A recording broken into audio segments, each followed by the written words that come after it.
যারা ক্ষমতায় ছিলেন তারা কাচের ঘরে জীবন বাঁচানোর জন্য বসেছিলেন, শীততাপ নিয়ন্ত্রিত রুমে বসে তারা বিদেশ থেকে করোনার জন্য যে সাহায্য এসেছে সেই সাহায্যগুলো তারা লুটে পুটে খেয়ে বিদেশে পাচার করে দিয়েছে। সাথী বন্ধুরা, গত 16 বছর আমরা কোনো কথা বলতে পারিনি।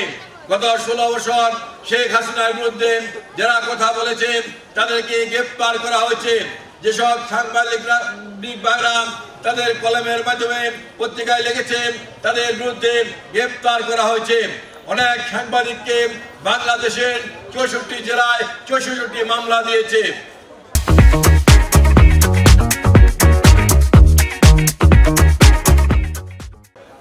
এই গত 16 বছর শেখ হাসিনা পরিবারের বিরুদ্ধে যারা এই কথা বলেছে তাদেরকেই সারা বাংলাদেশের 64টি জেলায় মামলা দিয়ে তাদেরকে ব্যাপক নির্যাতন নির্মমভাবে নির্যাতন করেছে।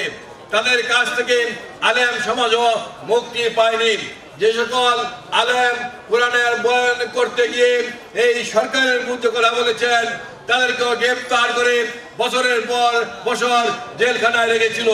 বাংলাদেশের গণতন্ত্রের বিরুদ্ধে আজকে ষড়যন্ত্র করছে, চক্রান্ত করছে। প্রিয় সাথী বন্ধুরা, আপনারা মিডিয়ার দিকে তাকালে দেখবেন ভারতের মিডিয়ায় বাংলাদেশের বিরুদ্ধে অপপ্রচার করা হচ্ছে। ভারতের মিডিয়ায় বলা হচ্ছে বাংলাদেশে হিন্দুদের মন্দির ভাঙা হচ্ছে, হিন্দুদের বাড়ি দখল করা হচ্ছে, হিন্দুদের জমি দখল করা হচ্ছে, হিন্দুদেরকে মারধর করা হচ্ছে। এটা করা হচ্ছে একটিমাত্রকরণ। ভারত এবং হাসিনা মিলে বাংলাদেশে দাঙ্গা সৃষ্টি করতে চায়। আমাদের নেতা তারেক রহমান বলেছেন ধর্মের নামে দেশকে বিভক্ত করা যাবে না। ধর্ম যার যার, নিরাপত্তা সবার। বাংলাদেশের 16 কোটি মানুষ আজকে ঐক্যবদ্ধ হয়েছে। যে কোনো মূল্যে বাংলাদেশের স্বাধীনতা সার্বভৌমত্ব তারেক রহমানের নেতৃত্বে ঐক্যবদ্ধ হয়ে ইনশাআল্লাহ সকল ষড়যন্ত্র সকল চক্রান্ত প্রতিহত করে বাংলাদেশের গণতন্ত্র প্রতিষ্ঠা করবে, বাংলাদেশের স্বাধীনতা সার্বভৌমত্ব এবং ইসলামী মূল্যবোধ অটুট রাখবে। শেখ হাসিনা গত 16 বছর বাংলাদেশের ব্যাংকের সকল টাকা লুট করে নিয়ে গিয়েছে। বাংলাদেশের স্বর্ণ চুরি করে, বাংলাদেশ ব্যাংকের স্বর্ণ চুরি করে সেখানে তামা ভরে রেখেছিল। সোনালী ব্যাংক চুরি করে টাকা নিয়ে গেছে। এমনি শেয়ার মার্কেটের টাকা চুরি করে নিয়ে গেছে। এমনি ভাবে বাংলাদেশের সমস্ত টাকা চুরি করে নিয়ে গেছে। এর একটি কারণ শেখ মুজিব যখন ক্ষমতায় ছিলেন শেখ মুজিব বলেছিলেন 7.5 কোটি কম্বল আসলো বিদেশ থেকে, আমার কম্বলটা আমি পেলাম না।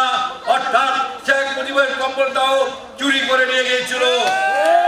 শেখ মুজিব বলেছিলেন আমার সামনে চোর, আমার ডাইনে চোর, আমার বায়ে চোর, আমার পিছনে চোর, আমার চারপাশে চোর আর চোর। এই চোররাই কিন্তু গত 16 বছর আওয়ামী লীগ করেছে। এই কারণেই এই চোররা বাংলাদেশের সমস্ত টাকা লুটে ফুটে বিদেশে পাচার করে দিয়েছে। যে সকল সংস্কার জরুরি সেগুলো অতি দ্রুত করে নির্বাচন এর রোড ম্যাপ ঘোষণা করতে হবে। সংস্কার কিন্তু একটি চলমান প্রক্রিয়া। শহীদ রাষ্ট্রপতি জিয়াউর রহমান সর্বপ্রথম বাংলাদেশে সংস্কার করেছিলেন। একদলীয় শাসন থেকে বহুদলীয় গণতন্ত্র প্রতিষ্ঠা করেছিলেন।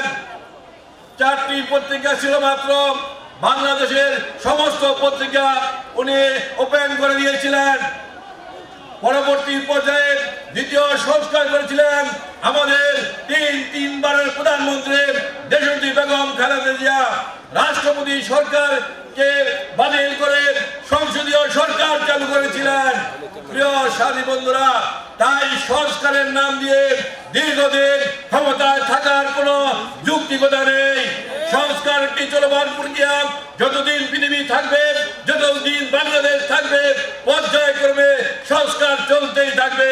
বাংলাদেশের হিন্দু বৌদ্ধ খ্রিস্টান মুসলমান আমরা সবাই ভাই ভাই, আমরা সবাই বাংলাদেশে। আমরা তারেক রহমানের হাতকে শক্তি শক্তিশালী করে বাংলাদেশের গণতন্ত্র প্রতিষ্ঠা করব, বাংলাদেশের স্বাধীনতার সার্বভৌমত্ব প্রতিষ্ঠা করব।